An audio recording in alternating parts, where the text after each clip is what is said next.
Hello students, I hope you all are doing well. Class 10th के science का एक chapter है chemical reaction and equation. देखो, science का क्लास 10th का जो है ये आपका फर्स्ट चैप्टर होता है, केमिस्ट्री का एक चैप्टर है और ये आपका एक इम्पॉर्टेंट चैप्टर भी होता है क्योंकि यहीं से आपकी स्टार्टिंग होगी। आगे के जो केमिस्ट्री के आपके चैप्टर्स हैं उनका बेस भी आपका इसी चैप्टर से बनता है। इस चैप्टर में मेनली आपको बैलेंसिंग और टाइप्स ऑफ केमिकल रिएक्शन सीखने को मिलती है। So let's begin. I am your online tutor Maruti Nandan Jha from Modulus.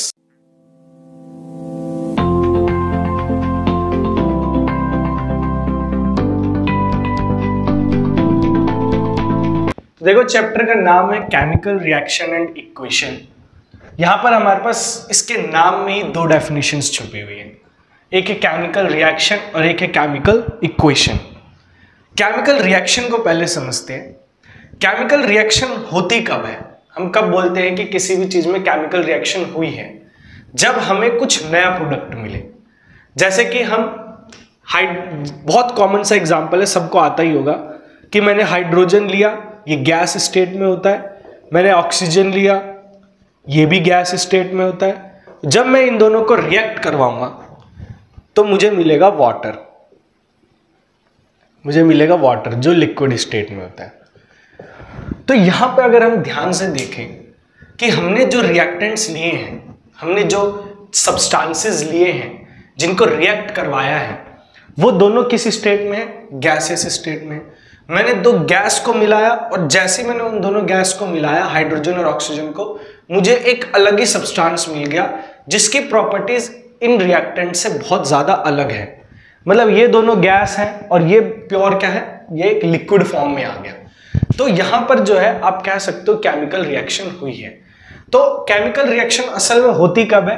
जब रिएक्टेंट्स आपस में रिएक्ट करके एक प्रोडक्ट बनाते हैं, एक से ज्यादा भी प्रोडक्ट बन सकते हैं, और उनकी प्रॉपर्टीज जो होती है अपने रिएक्टेंट से, जिनसे वो मिले हैं सब्सटेंसेस से, बहुत अलग होनी चाहिए।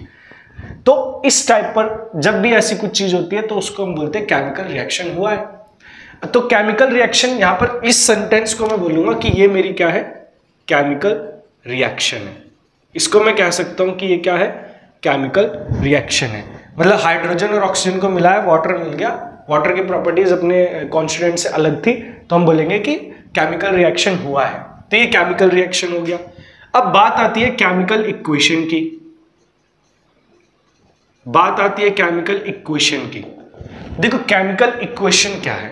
केमिकल रिएक्शन जो मैंने करवाई थी, अगर मैं उन्हीं को उनके सिंबॉलिक रिप्रेजेंटेशन दे दूं, उनके फॉर्मूले में लिख दूं, तो वो मेरी एक केमिकल इक्वेशन बन जाएगी।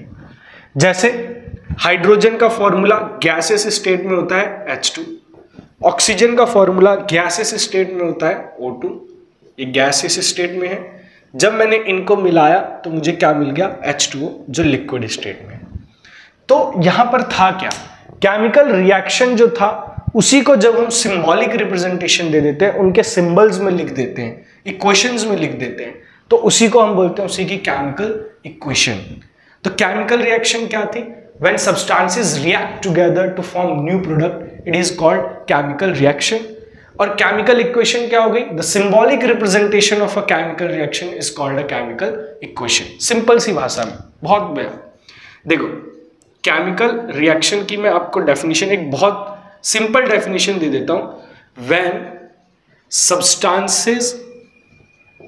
when substances react to form a new product,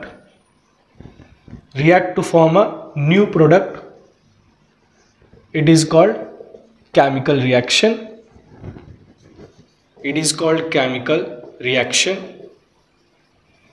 और केमिकल इक्वेशन की अगर मैं बात करूं तो केमिकल इक्वेशन मेरी क्या हो गई? द सिंबॉलिक रिप्रेजेंटेशन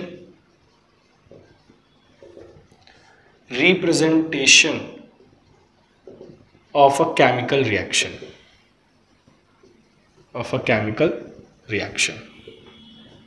तो यहां देखो, इसको आप ना ऐसे भी समझ सकते हो कि जैसे मैथ्स में हमारे पास एक वर्ड प्रॉब्लम दी होती है, दैट एक ऑब्जेक्ट है, उसकी प्राइस इतनी है, हमने इतनी क्वांटिटी में खरीदा, अब भी एक ऑब्जेक्ट है, उसकी प्राइस इतनी क्वांटिटी, तो दोनों को मिला के कितने, ऐसे एक वर्ड प्रॉब्लम दी होती है आपको बड़ी सी। उस वर्ड प्रॉब्लम को सॉल्व करके हम एक हम एक इक्वेशन बनाते हैं एक्स और वाई के टर्म्स में।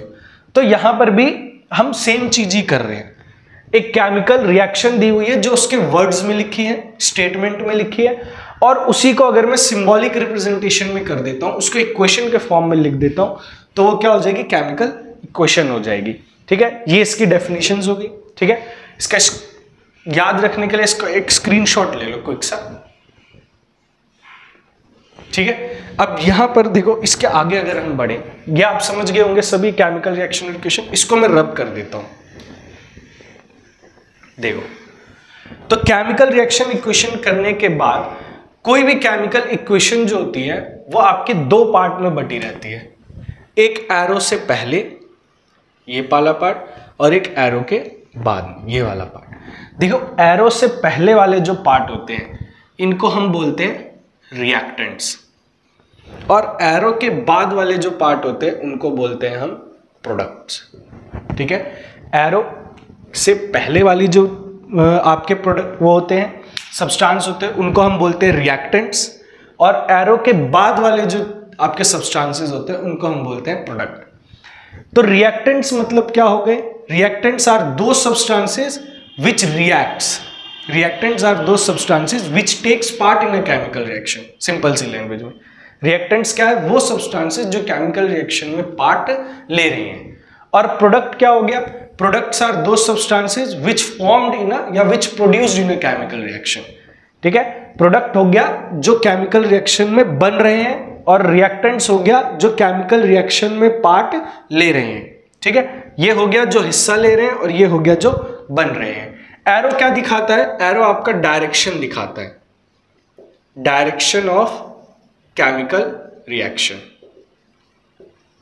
एरो आपका दिखाता है डायरेक्शन ऑफ केमिकल रिएक्शन, किस डायरेक्शन में हमारी रिएक्शन चल रही है।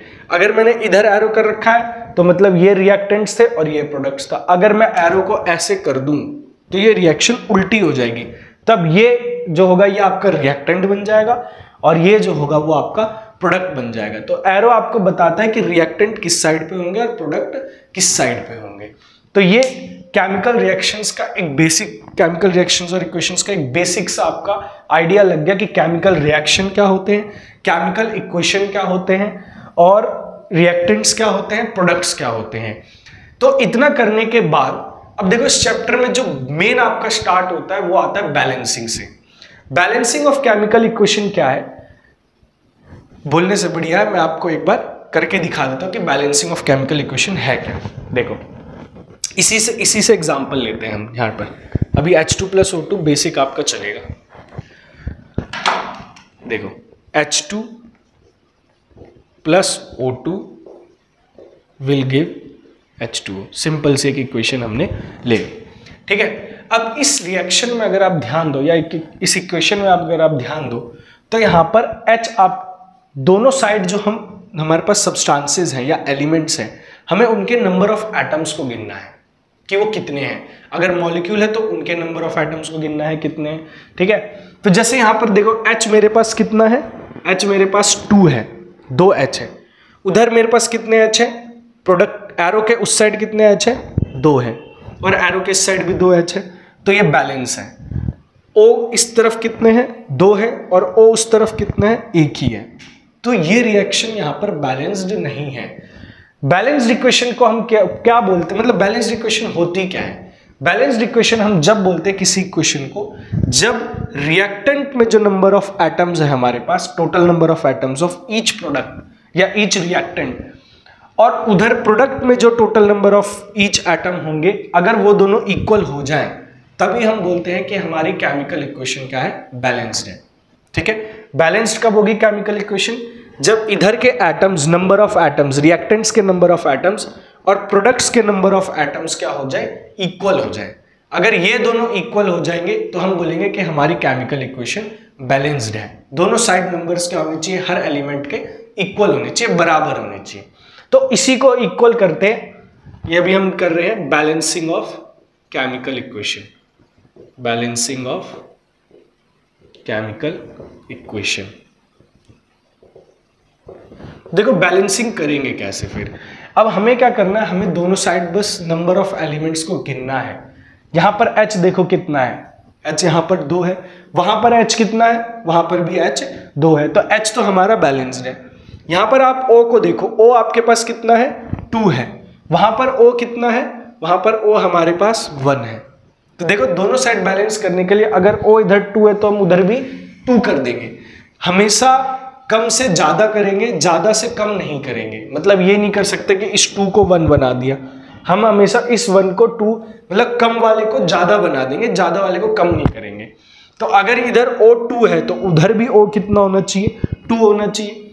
अब मेरे को इधर O 2 करना है तो मैं इधर 2 नहीं लिखूंगा, ठीक है। फॉर्मूला हम चेंज नहीं कर सकते, हमें पता है वाटर का फॉर्मूला H2O है, तो फॉर्मूले में कुछ भी चेंज नहीं हो सकता। हम उसके नंबर ऑफ मॉलिक्यूल्स बढ़ा सकते हैं या नंबर ऑफ एटम्स बढ़ा सकते हैं। तो यहां पर देखो O को 2 करना है तो मैं O में तो 2 मल्टीप्लाई नहीं करूंगा, मैं पूरे में 2 मल्टीप्लाई कर दूंगा, ठीक है। O को 2 करना था तो जहां पर O रहेगा वहीं पर आप क्या मल्टीप्लाई कर दोगे, 2 मल्टीप्लाई कर दोगे। अब आप एक बार जैसे आपने कोई नंबर मल्टीप्लाई किया, आप वापस सबको काउंट करो, क्या वो बैलेंस हुआ है। तो देखो H कितना है हमारे पास, 2 है, H हमारे पास कितना हो गया यहाँ पर, देखो 2 जब मैंने मल्टीप्लाई किया था वो O से तो हुआ ही हुआ था, वो H से भी हो गया। तो अब H कितना हो गया, 2 2 जा 4, और यहाँ पर H कितना है 2, तो इसको भी 4 करना पड़ेगा। अब वहां पर हमने 2 से H को मल्टीप्लाई किया तो यहाँ भी मैंने 2 से H को मल्टीप्लाई कर दिया। तो अब आप गिनो वापिस, H हो गया 2 2 जा 4, H हो गया 2 2 जा 4, O है 2, O है 2। तो ये हमारी इक्वेशन अब क्या हो गई है, बैलेंस्ड केमिकल इक्वेशन होगी। क्यों, क्योंकि इधर जितने नंबर्स ऑफ एटम्स है उधर भी नंबर ऑफ एटम्स उतने ही है, हर एलिमेंट के बराबर है। तो एक और एग्जांपल लेते हैं, देखो FeSO4 ले लेता हूं मैं, फेरस सल्फेट। इसको जब हम हीट करेंगे तो ये हो जाएगा Fe2O3 plus SO2 plus SO3। ये हमारे पास एक इक्वेशन है, केमिकल इक्वेशन। अब यहां पर देखो दोनों साइड आप गिनो, सबसे पहले से स्टार्ट करो। जैसे सबसे पहला हमारे पास क्या है इधर Fe मतलब आयरन, इधर आयरन क्या है, एक एटम, ठीक है, एक है हमारे पास आयरन का। इधर Fe कितने है हमारे पास, 2, ठीक है, इधर Fe कितना है 2 और इधर कितना है 1। अगर इधर 2 है तो इधर भी कितने करने पड़ेंगे, 2 करने पड़ेंगे। तो हम अंदर मल्टीप्लाई नहीं करेंगे, यहां मल्टीप्लाई नहीं करना, इसको हटा देना है। हम कहां क्या करेंगे, इसका ब्रैकेट लगा लेते हैं और बाहर मल्टीप्लाई करेंगे, ठीक है, बाहर मल्टीप्लाई करेंगे। तो जैसे ही मैंने 2 यहां मल्टीप्लाई किया, मैं फिर सब एक बार सबको फिर से काउंट कर लेता हूं इसमें। तो Fe अब मेरे पास कितना है 2, इधर Fe कितना है 2, ये हो गया बैलेंस। अब देखो S कितना है 2, इधर S काउंट कर लो 1 2, S भी हो गया बैलेंस। अब इधर आ जाओ, O इधर कितना है 4 और इधर कितना है 2, तो 4 2 जा 8, इधर O काउंट करो 3 3 प्लस 2 5 5 प्लस 3 8, मतलब सारे हमारे बराबर हो गए। जो जितने रिएक्टेंट में है उतने ही हमारे क्या हो गए प्रोडक्ट में। अगर सबके नंबर बराबर हैं, सबके नंबर इक्वल हैं दोनों में, तो इसका मतलब ये रिएक्शन क्या हो गई, बैलेंस्ड। एक और रिएक्शन ले लेते हैं, तो एक और रिएक्शन में ले लेता हूं Na2SO4 प्लस BaCl2 और PaSO4 प्लस NaCl, ये रिएक्शन में ले लेता हूं डबल डिस्प्लेसमेंट की। तो यहां पर देखो फिर से वही कहानी वही चलेगी, पहले से स्टार्ट करना है। पहले एक एलिमेंट को गिनेंगे दोनों साइड बराबर है या नहीं है। जैसे यहाँ पर पहला क्या आ रहा है Na, यहाँ पर Na मतलब सोडियम, सोडियम के कितने हैं भाई 2 हैं, सोडियम के 2 हैं। उधर भी देखो सोडियम कहाँ है, ये रहा, यहाँ पर सोडियम कितना है 1 है। तो भाई इधर 2 हैं तो इधर भी कितने होने चाहिए 2, तो इधर मैंने क्या मल्टीप्लाई कर दिया 2 मल्टीप्लाई कर दिया। जैसे ही मैंने उधर 2 मल्टीप्लाई किया, अब वापस मेरे को काउंट करना पड़ेगा। तो देखो Na यहाँ पर 2, Na यहाँ पर 2, S यहाँ पर 1, S यहाँ पर 1, O यहाँ पर 4, O यहाँ पर 4, Ba यहाँ पर 1, Ba यहाँ पर 1, Cl क्लोरीन यहाँ पर 2 है और क्लोरीन यहाँ पर ऑटोमेटिकली जब मैंने Na को मल्टीप्लाई किया तो वो भी 2 हो गया, ठीक है। तो ये भी इक्वेशन हमारी क्या हो गई, बैलेंस्ड हो गई। और एक इक्वेशन अगर आपके लिए ले लें, कोई सी इक्वेशन और ले लेते हैं बैलेंसिंग के लिए। तो आपके लिए हम ले लेते हैं एल्यूमिनियम की कोई सी, चलो एक मैं ले लेता हूँ Al2SO4 3 और मैं इसको रिएक्ट करवा देता हूँ Mg से। ठीक है, मैं इसको रिएक्ट करवा देता हूँ Mg से, तो ये बन जाएगा MgSO4 plus Al, MgSO4 plus Al। ये रिएक्शन है हमारे पास। अब वापस वही कहानी, पहले से गिनेंगे लास्ट तक जाएंगे। यहाँ पर एल्यूमिनियम कितना है, 2 है। यहाँ पर एल्यूमिनियम कितना है, 1 है। इसको भी कितना बनाएंगे, 2 बना देंगे। क्लियर है। यहाँ पर S कितना है, देखो S एक ब्रैकेट में है और S यहाँ पर कितना है, ब्रैकेट के बाहर 3 है, तो S भी 3 होगा। तो यहाँ पर तो S1 ही है, वहां पर S1 है, तो उसको भी क्या करना है, 3। तो अंदर तो मल्टीप्लाई कर नहीं सकते, बाहर मल्टीप्लाई कर देंगे। बाहर हमने 3 लिखा तो वापस सबको गिनना पड़ेगा। ठीक है, तो Al यहां पर कितना है, 2। Al यहां पर कितना है, 2, बैलेंस्ड। S यहां पर कितना है, 3। S यहां पर कितना है, 3, बैलेंस्ड। ओ देखो 4 3 12, 4 3 12, बैलेंस्ड। Mg यहां पर 1 है, Mg यहां पर 3 है। अब Mg बैलेंस नहीं है, वहां 3 है, यहाँ 1 है, तो इसको भी क्या कर देंगे, 3। तो होगी हमारी इक्वेशन बैलेंस्ड। तो इस तरीके से आप चाहे तो कोई सी भी इक्वेशन को बैलेंस्ड कर सकते हो। बस आपको ध्यान ये रखना है, जब भी आप लास्ट में बैलेंस्ड कर लो तो एक लास्ट में आप वापस एक बार सारे एलिमेंट्स को काउंट कर लो, सारे एटम्स को देख लो कि वो बराबर है या नहीं है। अगर, क्योंकि कई बार ऐसा हो जाता है हम एक को बैलेंस कर देते हैं, दूसरा अनबैलेंस्ड हो जाता है और हम उसको काउंट नहीं करते हैं, फिर बाद में पता चलता है तो गलत हो गया। तो लास्ट में एक बार जब आप उसको बैलेंस कर लो, जब आपको लगे कि वो बैलेंस्ड हो गया है, तो आप एक बार फिर से उसको काउंट कर लो।